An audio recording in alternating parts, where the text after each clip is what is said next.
This is a Bergen Film Club podcast.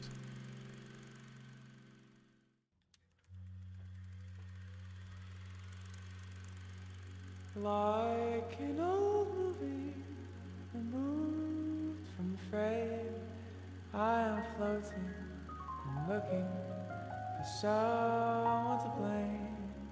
Won't you project me on the walls of your heart? I'm waiting for the real thing to start.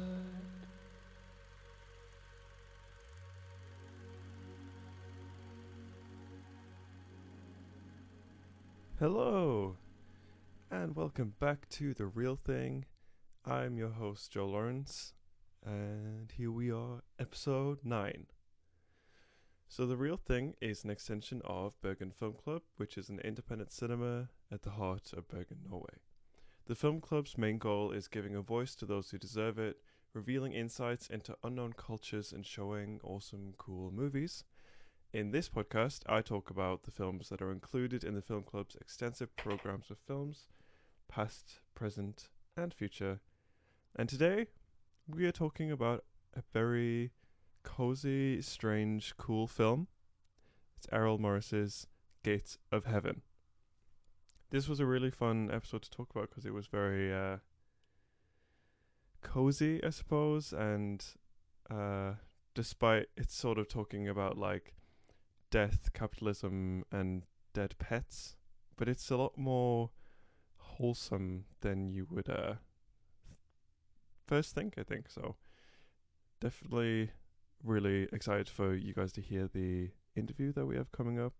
I spoke with one of the board members from Bergen Film Club, and she had some really great insights, and it was very cozy and fun. Just to start off, we have for some Bergen Film Club news.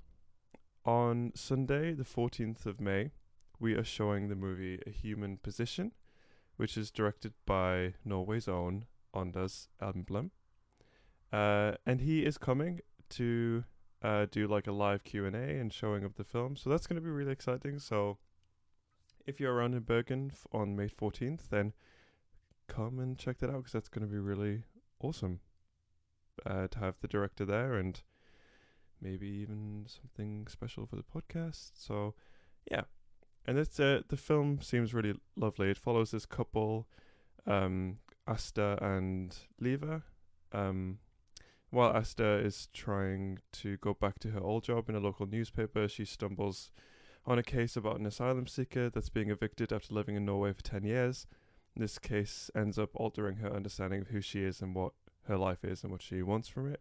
And then, yeah, like I said, after the screening, Anders Emblem will be joining for a conversation afterwards as well and presenting his own film, which is a really special and unique opportunity. So it's going to be really cool to have him there.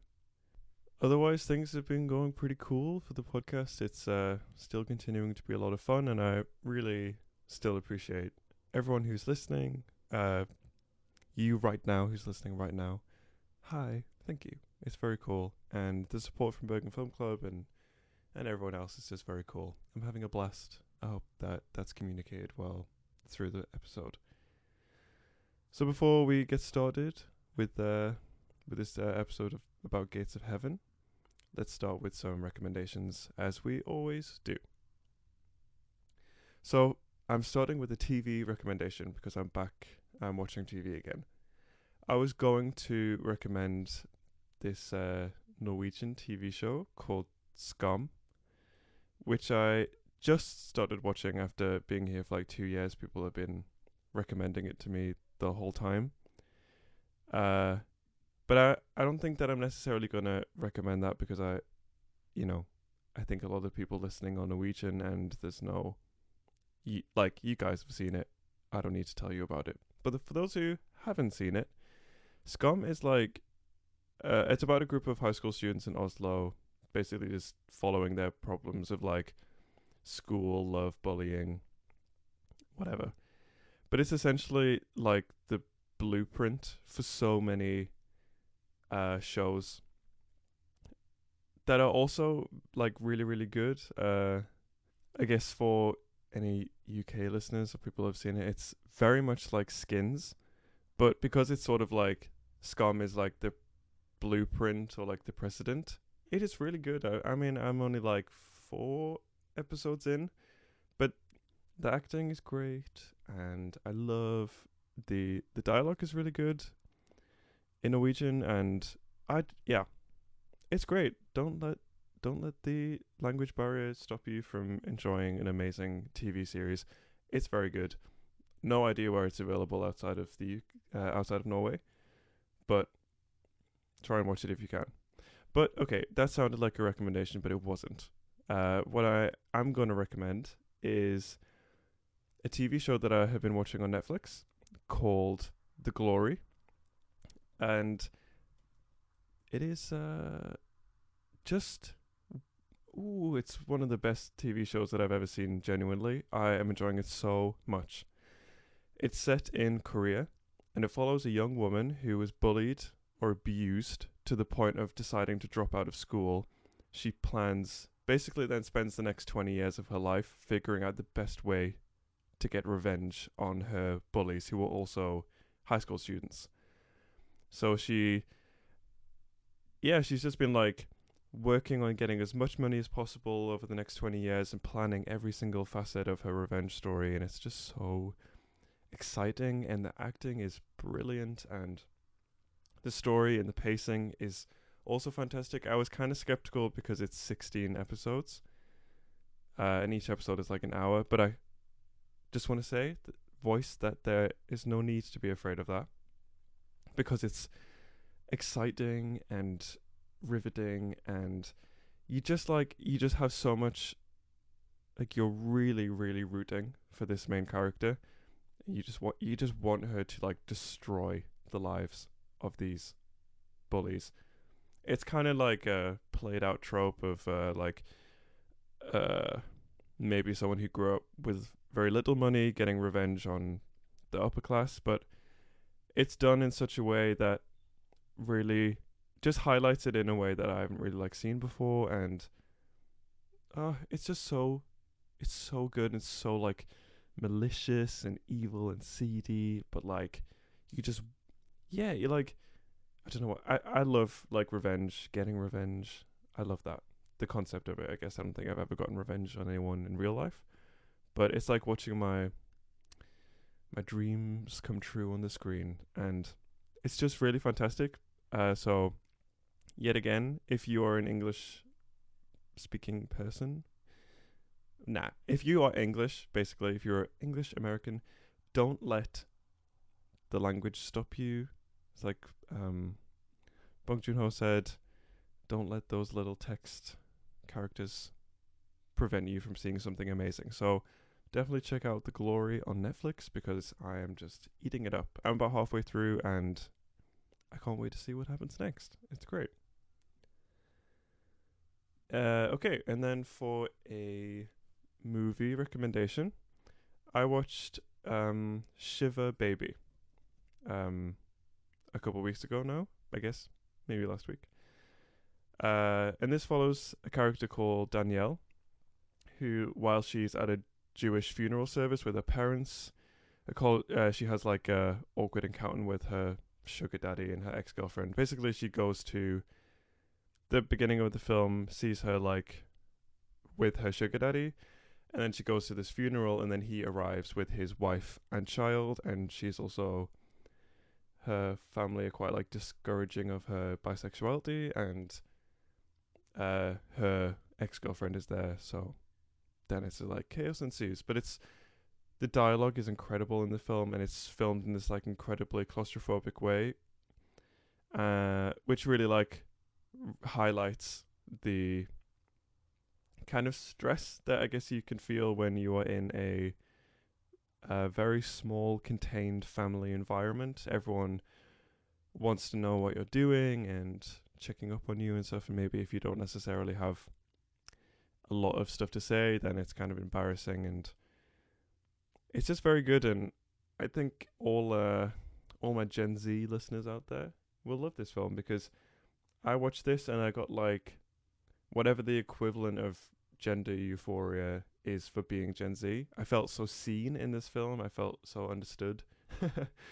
uh, just on the concept of being Gen Z and kind of like the stress of being a person that we get hated on a lot for. So it was very exciting, really well shot, really well directed, and really well acted. So I recommend that. Shiver Baby, wherever you can find it. But yeah, those have been my recommendations for the week. Let's get into episode 9. Today we are talking about Errol Morris's 1978 documentary, Gates of Heaven.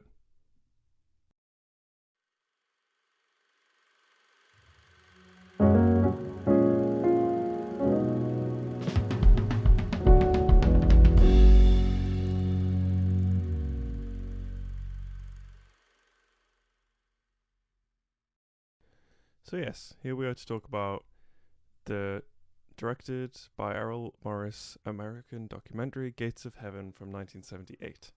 So this film is essentially about the Pet Cemetery business.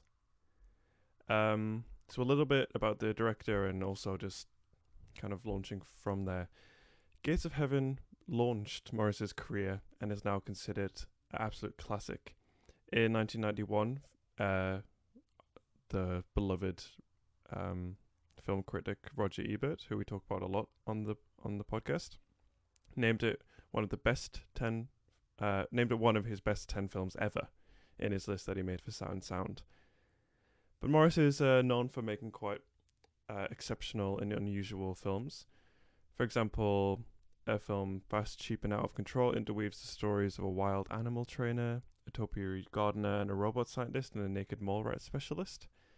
And his other films include The Thin Blue Line and A Brief History of Time. So essentially, it's just, he has a lot of his filmography spans a lot of topics and genres that like just kind of prove and show the testament of what an incredible filmmaker he is. Like, he understands the human condition so well, I think, that he's able to make documentaries on such wildly different topics. And he's been called a master of using the camera to draw the truth from his interview subjects. So just because, like many of his other works, this film is unnarrated, and the stories are told purely through interviews. And he does it in a way which we come to talk about in the upcoming interview I had with our guest. Is he sort of just lets them talk, and that's he allows the words that they use to sort of become like the building blocks of the documentary, which is very cool. For financing of this film, Morris borrowed money from his family and friends, and the film was shot throughout spring and summer of 1977 with a total estimated budget of $125,000. Production was difficult at times, with Morris frequently clashing with his cinematographer of the film's visual style. He ultimately ended up firing 3 cinematographers before setting on Ned Burgess, with whom he would work again on his second film, Vernon, Florida. In terms of reception, noted director Werner Herzog pledged that he would eat his own shoe if this film, which has such an improbable subject matter, was completed and shown in a public theatre. I'm going to save that little tidbit for the interview, but as we know, the film became very well liked and well received, so he did in fact do that, but again, we come to talk about that in the interview. Roger Ebert said, "The film they made has become an underground legend, a litmus test for an audience who cannot decide if it is serious or satirical, funny or sad, sympathetic or mocking." And I think that's like the beauty of this documentary in a way, is that it kind of can only really be defined as bittersweet, I guess. There are so many happy and sad things, and you kind of don't really know how to feel about it. It initially focuses on moral conflict between those who would have dead parrots rendered in tallow and those who would rather have them buried or cremated. Like, there's your dog's dead, but where's the thing that made it move? It had to be something, didn't it? Is one of the quotes. So it's like a kind of spiritual conflict, as well as talking about sort of like the capitalistic nature of a pet cemetery and those who stand to sort of benefit it. It's truly about dichotomy. It explores levels of which people love and care for their pets in this world or the next, and those who think of them as garbage that need to be processed somewhere, which is one of the things that it focuses on in the first half of the movie. Is people who like come and collect and dispose of pets, basically kind of the contrast between wanting to have like a funeral or just like throw it away like garbage. It is also more than just pets, but how people can turn these emotional connections into business enterprises, and whether they do so out of compassion or in order to line their own pockets, basically. So it's just, yeah, it's a really interesting and lovely film. And now it's time to get to the interview. I'm excited, very excited for people to hear this. So we were joined by Anna Fredsvik, who is the one of my fellow board members at the film club. She is very cool, very nice, and we had a great conversation about this film. She chose this to have on our autumn 2022 program, and very excitingly, this was our first ever outdoor interview. So that was very, very fun, and yeah, hope you enjoy it. Here is my conversation with Anna about Gates of Heaven. Okay. Hello, Anna. Hello. So nice to have you on the podcast. Thank you for having me. Yeah, and exciting, our first ever outside podcast. Yeah. This is probably the nicest day this year in Bergen. Yeah, definitely. And I think this film requires a like contemplative, calm environment to discuss it. So I think being outside is nice. Yeah, it's very fitting. Yeah. So we're talking about the Errol Morris directed movie Gates of Heaven. Yeah. So I'll just start by asking you why did you like this movie? It's in one way it's an easy answer, but it's also like I find it the first time I saw it. I found it very challenging. Yeah. Actually, to sit through. It's very short. It's 1 hour and 20 minutes. Okay. But it feels pretty long. But I think what kind of won me over is the fact that it's incredibly charming. Mm-hmm. It starts with like a frame of a man sitting below a huge tree. Yeah. And then the film kind of starts. And then each frame is sort of it looks like a photograph almost. It's kind of campy in a very good way. Yeah. So it's kind of nice to look at. It's slow. It's pretty cozy. Filled with a lot of weird people. Yeah. Weird characters. Mm-hmm. And then at the end, after you're sort of sat through a lot of interviews, and you're not quite sure where it's going, while you're watching it, when it's done, I had the feeling that, oh yeah, that was kind of a whole experience. Mm-hmm. It was sort of, a full. Then I kind of understood like the full circle moment at the end of the film. Yeah. I'm quite a unique position for this movie that I've only seen half of it because I saw it in the cinema when you programmed it, but I, due to illness, had to leave in the middle of the movie. So I don't know that I got that like full circle moment. No, but I did think, at least because the beginning is almost like a historical recap of the story of what happened to this man's pet cemetery. And I thought that was really interesting, but I suppose if it sort of changes to be sort of interviewing these weird people, then I guess it could be seen as like meandering in a way. I think I'm guessing that you've already talked about it in the intro. Yeah. But it's a sort of interview-led documentary. Mm-hmm. So it's only interviews, no voiceover, and no questions. So it's only the people being interviewed talking. Yeah. And I think Errol Morris has this very unique interview style that he just lets them talk. Mm-hmm. And then often they contradict themselves, or Yeah. they say a lot of weird stuff, and then it's suddenly incredibly profound because they're just talking. So I think that's probably the meandering part. The documentary doesn't tell you what it's about. I No. guess so. There's not a voiceover telling you, now we're going to talk to this person because they did this. Yeah. You sort of just have to hear them talk, Mm-hmm. and then they digress and talk about something completely different. Yeah. I guess that makes you get like such a better insight into who they are as a person if they're not like Yeah. stuck to set regiment questions. Mm. But Errol Morris is a very interesting guy, like through the research that Ingrid and Momina have done. Yeah. Like his filmography is so strange Yeah. to me. Like it's just like he did this Gates of Heaven movie, which is like Pet Cemetery, about what it is to have a pet and that spiritual connection, and Mhm. then The Thin Blue Line, Mm. which is like about the like police brutality, Mm. from what I understand, and then a Stephen Hawking documentary, and something else, and then he sort of was like, yeah, I'm done. That's it. That's it. But Gates of Heaven was his first film. Yeah, which is insane, Yeah. honestly, because it's so good Mm-hmm. and so mature, I guess. It's it has a very distinct visual style, Mm-hmm. which maybe isn't that normal when you do your first film. It doesn't. Yeah, it feels like it's very sure about what you wanted it to look like, Yeah. and then it looks like that.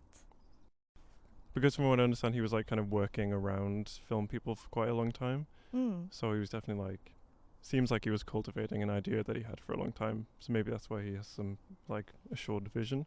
Yeah. But he also was working with and around that German dude. Herzog? Yeah. Yeah. Mm-hmm. So I think that working with such a strange man as he, then I think It's you true. maybe can be inspired. But you programmed the Herzog Eats His Shoe. Yes. Which is also a great documentary. Yeah. So Werner Herzog Eats His Shoe. It's Yeah. a short documentary made by Les Blanc. Mm-hmm. Because so the mythos, the myth, is that Errol Morris was struggling to finish the film, I guess. And then Herzog told him that if he manages to finish it and then screen it in like a public place, a public cinema, Mm-hmm. then he would cook and eat his shoe at the screening. Yeah. Which is a very Herzog thing to do, Yes. I guess you could say. It's like quite extreme and weird. Yes. Yeah. And then Errol Morris finishes the film. I think he did. So Werner Herzog Eats His Shoe is a documentary about Werner Herzog slow cooking and then eating his favorite walking shoes. Mm-hmm. And he's like hunting down the best flavors. Yeah. He put talks a in lot it. about cooking, Mm-hmm. the fact that he's looking forward to it, to Yeah. cook his shoe. Yeah. Every grown man should cook once a week, he says. So Yeah. That's good advice. yeah, he's doing that. He has some leek in there, I think, onion. Yeah. He's, Garlic probably. yeah. Yeah. So he's trying to make it tasty. Yeah. But I doubt that it was tasty. Yeah, no, from I do. now. It's looked very tough. Chewy. Like, yeah, you see him chew for a very long time. Yeah. And did he eat the whole thing? No. No. No. I think it, like the rubber sole and Yeah, stuff, I suppose. would probably not. Yeah. But I also see him really like doing that, actually. Like eating the entire shoe. Yeah, I yeah, see if him he doing said that. he's gonna do it, Mhm. he's going to do it. That's Yeah. true. Yeah, I think it's an interesting. I'd recommend anyone who wants to see Gates of Heaven should also see Werner Herzog Eats His Shoe, because Werner Herzog has some very interesting perspectives on the film, Mm-hmm. which is also. It says a lot about Gates of Heaven that I can say, and that I think it's charming Mm. and sort of a warm film. It makes me feel good in a way. It's also it has some kind of melancholic undertones, maybe, I think, Yeah. But Werner Herzog, he says that it's a very, very sad film. Yeah. He finds it depressing, Okay. even. Yeah, which is also true, I think. I suppose like the subject matter is kind of Yeah. depressing. Mm. Dead pets. But he kind of sees it as, because I see it, it's pretty quaint, kind of. It has some quirky humor. Mm-hmm. All the characters, I guess, the people he interviews, are weird in a very charming way. Yeah. But I think Herzog sees it as kind of the effect of late capitalism, I guess. Yeah. And in the way that people are distorting their feelings. Like it's a very strange, it's a very American thing to do, to bury your pet, I feel. Even though pet cemeteries are all over the world. Mm-hmm. But in this film, it feels like a very... Yeah. From the American research that we phenomenon. have been digging up about pet cemeteries, I think the world's biggest one kind of currently existing is an American one, and it had like something like, I don't know, like 700,000 dead animals in it, which is very many. Yeah. And it's maybe not... I guess what's kind of... I'm not going to say that... Yeah. 70,000, sorry. Well, yeah, okay. That's very different. Yeah. 10%. Okay. Well, it's still very many. It is still very many I'm dead still pets. impressed. Uh-huh.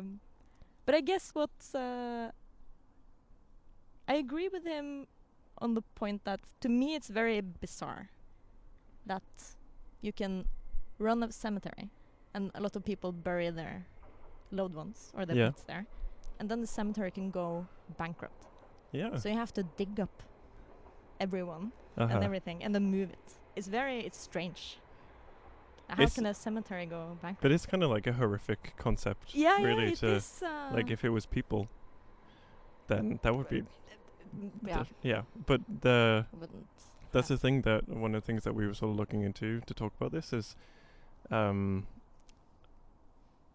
can look into it later, but like, this guy was sort of critiquing the idea of having pets, and they're saying that like we make them more human than we should, to the point that he thinks that like having pets will fall out of style in a few years because we will have made them so like us that it'll be like unethical to have a pet, which just kind of what you were saying there, that then the idea of digging it up is maybe just as bad to the people who had the pets than digging up like a dead family member.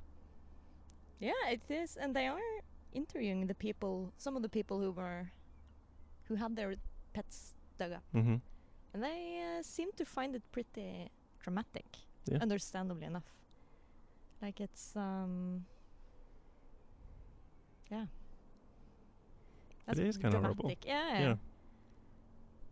But I understand that it's not a concept that you are so familiar with. No, with the pet with yeah, and it's true.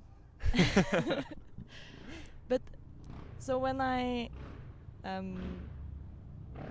before I came here, I did a little bit of reading about film, to refresh my memory, and then a lot of people are saying, like a typical thing that you say about Gates of Heaven is that it's not really about pets.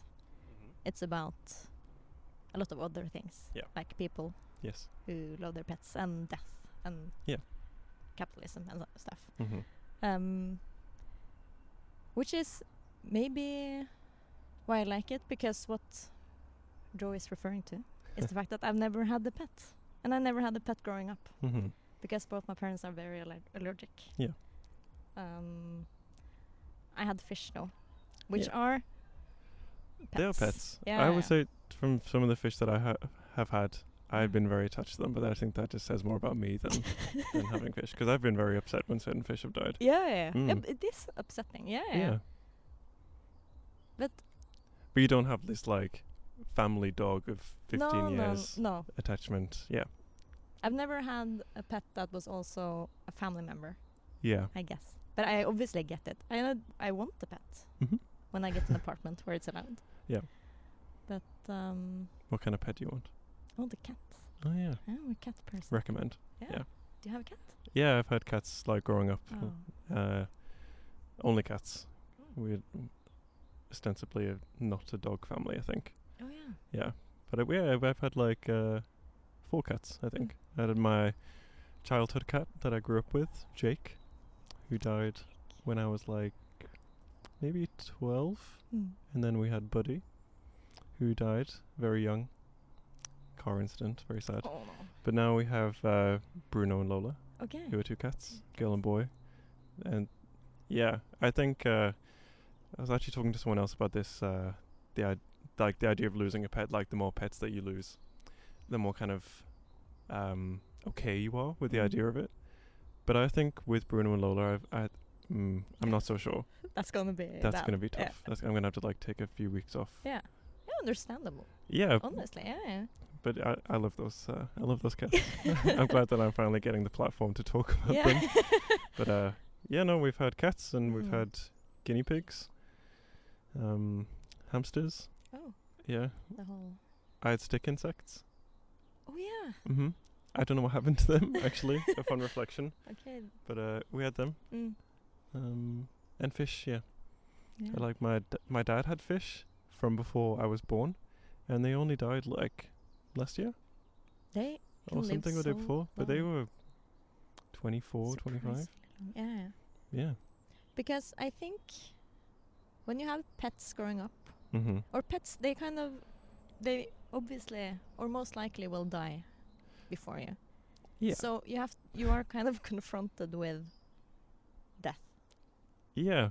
Especially in childhood with children losing pets. That's Yeah. like then you have to explain death maybe. Maybe that's the first time you'll usually talk with your child about the concept of death. Or I don't know. But we had the first time we got fish was when my dad and my mom divorced.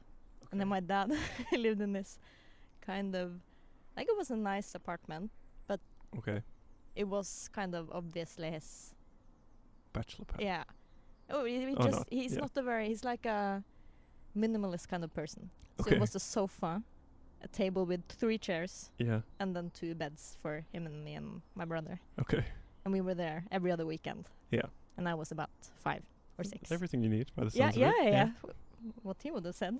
But like for me, had my childhood kind of home removed to that in a way. And it was a strange time. But he then, I guess maybe to cheer us up, bought us a fish each.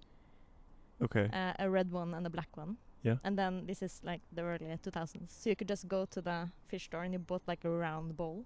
Yep. And you wouldn't do that now because it's not good for the fish. It's way too it's not enough water and stuff.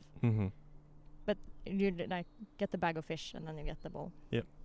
And then we were very excited. We got 1 each. And then when we woke up the next day, one of them had No. obviously died. Yeah. Oh damn. So so that was a very kind That's of fast. immediate. Yeah. Then we had to have a discussion about death and stuff. Because of this fish. And then What did you do with the fish? I don't know. I think my father handled it. I honestly don't know. I think my father just handled it. Okay. Maybe. Yeah. We were not a part of that process. Yeah, because I remember when one of my dad's fish died. One of the first ones died, and I remember being sort of like perplexed by it, but I'd also seen Nemo. Oh, Because Nemo was a film that I saw many, many times as a kid because my sister watched it like every day. Great movie. But I was aware of the idea of like fish getting flushed down the toilet, and then when we did it, and I just remember thinking at like however less than 10 I guess, and being like, this is super weird. And like me and my dad said a prayer over the toilet, and then that was like the burial. And then we just flushed the toilet. Yeah, but I remember thinking it was weird. So maybe I would have preferred to be left out of the toilet flushing. That experience. Yeah. But I remember it like even now. It was strange. That's like a core memory. Yeah, with this like pretty large goldfish going down the toilet, and my dad saying it was going to heaven. Mhm. Okay. Yeah. So that's kind of I think that's the reason that people need pet cemeteries. Yeah. Firstly, because they want to have somewhere where they can mourn, so Yeah. they can go to this kind of memorial, Mhm. which makes sense. Yeah. And then also, in Gates of Heaven, to circle back, Yes. Sure. they talk to owners of pets who have buried their pets, Mhm. and they talk a lot about. This is where it kind of gets profound, because they sort of talk about the soul of the animal. Yeah. They're very religious themselves. Yeah. And after having lived with an animal for maybe 15 years, Mhm. they kind of it's incomprehensible for them that that pet doesn't have a soul, so it has to be buried for them to be able to meet it again. Mhm. And that says Yeah. something about the animal, I guess, or the bond between pet owner and pet in a way. Yeah. It's, But that's something that through all this research that I've that kind of links with what you were saying for the even this like specific case with these specific people, that idea of kind of like immortalizing the pet is very important to people, and that even from like we were reading about like the like 30 BC or something in Israel, people were burying dogs for some kind of like religious reasons, or in Egyptian times they were buried so they could go with their owner to the afterlife. And in this very famous pet cemetery in London, they just began by, it's in Hyde Park. The gatekeeper of Hyde Park just like let someone bury their dog in the backyard because they asked, and then suddenly like hundreds of people were coming to ask if they could do that too. Yeah. But all of like, I can read you some of the quotes on the graves because it kind of links to what you were saying. Yeah. And some of them are like pretty profound. We have like, so this is like the Victorian era. I think I said that. So like, to my dear Musu, there are men both good and wise who say that dumb creatures we have cherished here below shall give us kindly greeting when we pass the golden gate.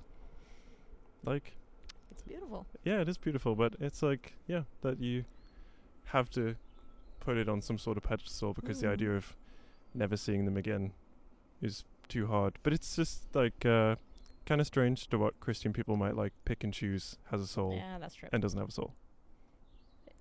The dog obviously has a soul. Obviously. Yeah. But then like a lizard. Yeah. Might not have a soul. No, that's true. I guess. No, that's true. But lizards are very cute. They are. Yeah, I my think friend. lizards definitely have souls. My friend had a gecko, someone I lived with in my bachelor, and it was very cute. Oh.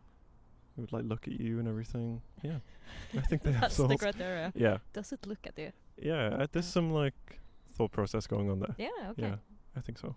Nice. But yeah, it's I actually grew up near a pet cemetery.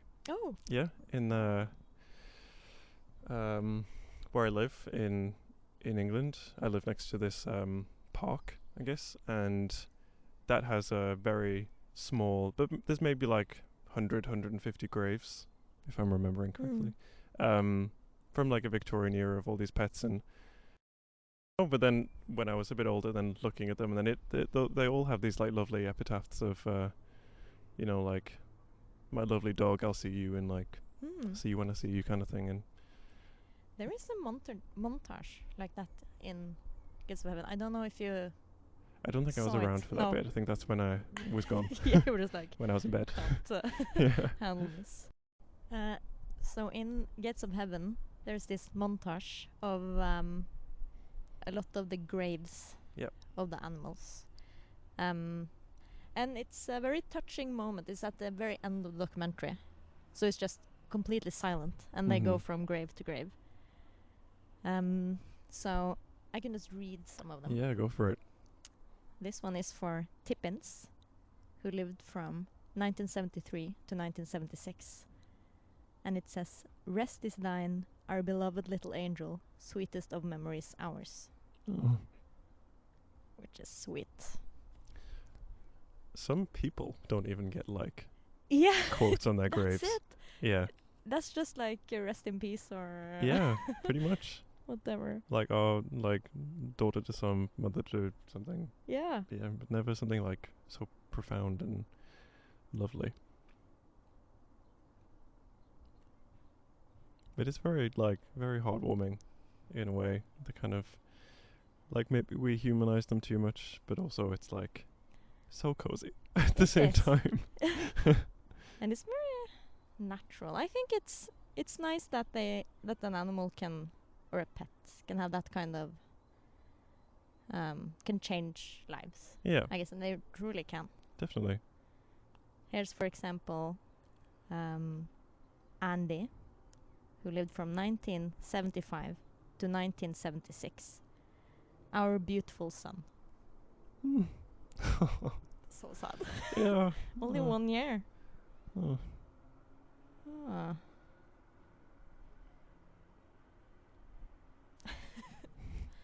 Here we have Monkey and Tanya, and they lived from 1969 to 1971 Mm-hmm. and 1968 to 1972 respectively. And it says, "Forever in our hearts," from Gordon and Tony. Oh.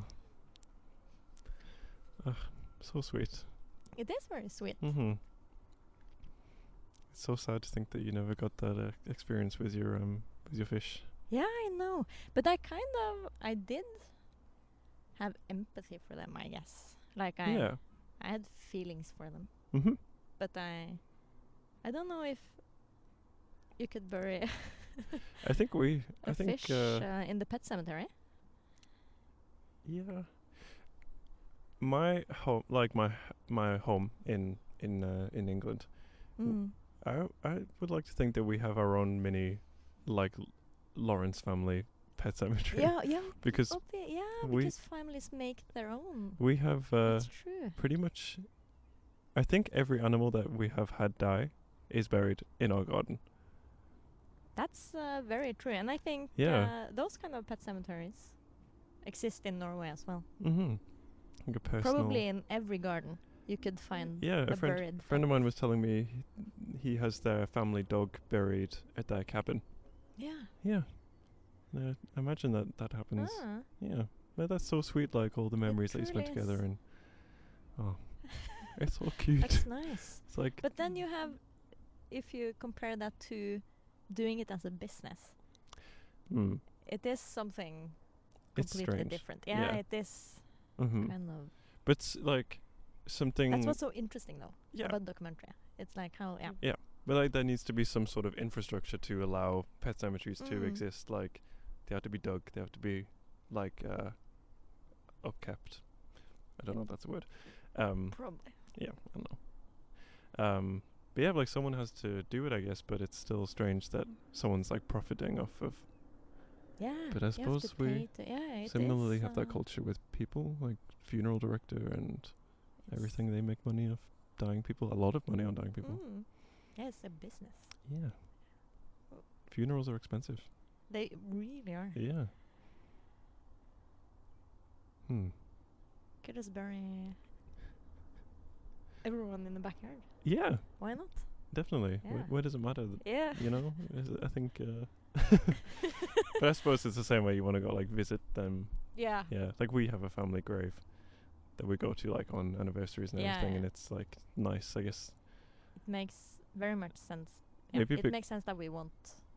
Yeah, Like it's maybe it's a bit creepy to have someone like a family member buried in your backyard. I know. Is it legal? I don't think so. I don't think so either. No, Probably for a good reason. you'd probably have to own the land, but Yeah. maybe not even then. I don't know. Never heard about it. No, But since it's so could- expensive, that can be some homework for yeah. for us and everyone listening. Is can I bury my like dead relative in my backyard along with Why my dead not? dog? Yeah. Yeah. And my fish. Yeah. That's so nice. I guess if you're religious, you want to bury Yeah. your loved one in like holy ground, for example. But I just learned that Oh. watching The Wicker Man. Because the man visiting the island, he's very Christian, and he is like explaining that you can't bury anyone anywhere you have to bury them on church ground, otherwise they can't go to heaven. Hmm. So there you go. So that's probably why Yeah, damn. the people want to bury their pets in a pet cemetery. Yeah, Maybe. can't go to heaven. I know. I have one last one, Yeah, go for it. and it's Nice one to close on. a nice one. Okay. So this is Panda, Mm-hmm. who lived from 1960 to 1975, so Wow. long life. Yeah. And it says, "I knew love. I had this dog." Oh, that's so nice. That's so it's cute. beautiful. It's a little Pomeranian. Oh. Yeah, every one of these plaques also has pictures of the dogs. Yeah. Oh. That's beautiful. Yeah. Well, I think that's a lovely note to end on. Yeah. Thanks so much for joining. Thank you for talking having about me. this was film. fun. Yeah. Nice to be outside. Hmm? Yeah. Nice to be outside. Yeah, Usually it's amazing. in some Has stuffy been room. outside since last September or something. Really? Okay. Just Is it true? first Yeah, day just out. inside. Yeah. Hibernating. Yeah.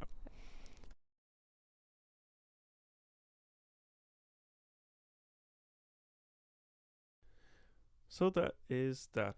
That was a really great interview. I enjoyed it so much talking to Anna. I felt like it was a really wholesome conversation, and I feel really glad that we were able to have it at all. It was really nice to talk about some personal stuff, and it was also just nice being outside, I guess. And I felt contemplative, and it was just wholesome. And I hope that you could feel that sort of that we both had a very nice time, and that was great. So thanks again, Anna, for coming on and talking all about this film. It's really like, our pets really are sort of like the best of us in a way. Like, it's a unique thing that ties everyone together, and I think that when we were talking about it, I think I was sort of lightly talking about, you know, there's a lot to talk about with Christianity, and why do they sort of pick and choose what gets a soul and what doesn't. But ultimately, I think it's something that we all do beyond sort of like the religious concept. Is that, of course, it's just like very wholesome and lovely that we care so much about these animals that are in our lives, and we love them, and I just think it's like not necessarily a very harmful thing, just the idea of that you want to see them again wherever we go when we die. And I don't know, it's just cozy, and it was really nice to talk about my pets. And I love, shout out Bruno and Lola if you're listening to the podcast. I love you guys. And yeah, so that's the episode. Next week is our 10th episode. Damn, we've been going for like about 12 weeks now. 12 weeks on the trot, and that's exciting. Next week we are joined by Bendik again to talk about an insane film called Who Can Kill a Child. And I'm very excited to talk about that one because I'll talk about it next week. But that film is actually what was one of the things that helped me sort of conceptualize the idea of the podcast before I even started making it. I've been wanting to talk about this film for a really long time, so I'm excited for that. And I'm excited for 10 episodes. That's going to be really cool. So let's close with some 5-star Letterboxd reviews for this film. So from Ellie, what an endearingly enigmatic watch. This may be the most American film I've ever seen. From Rick Pictures, at least once a week, I think about the completely credulous brother with his wall covered in random awards, and I wish I could completely lack cynicism like he did. Also, this is an astounding film that contemplates what it means to assign meaning in life. But right now, I'm thinking about the wall of plaques. And from Stin, the documentary. 90 minutes of pathos and an incredible shot composition. The blueprint for Christopher Guest and Wes Anderson. If I were an actor, I would use the woman's monologue about her deadbeat son as my audition tape, no matter the role. Yeah, I just, if you can watch this film, definitely do, because I think you can find something in it, and it's just kind of contemplative. And even though the subject matter seems a bit sad, I think it's very wholesome at the root of it, and it's very well shot. But thank you very much for listening. This has been The Real Thing. I have been Joe Lawrence. Thank you, and goodbye.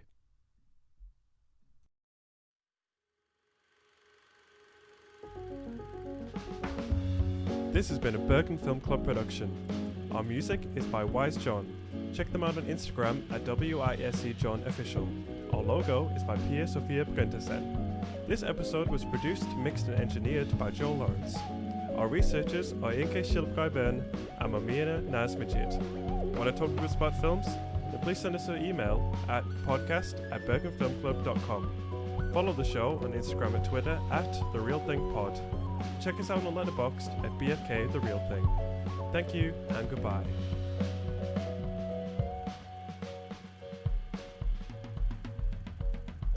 Listen, follow, leave us a review on Spotify, Apple Podcasts, Amazon Podcasts, or wherever it is that you get your podcasts.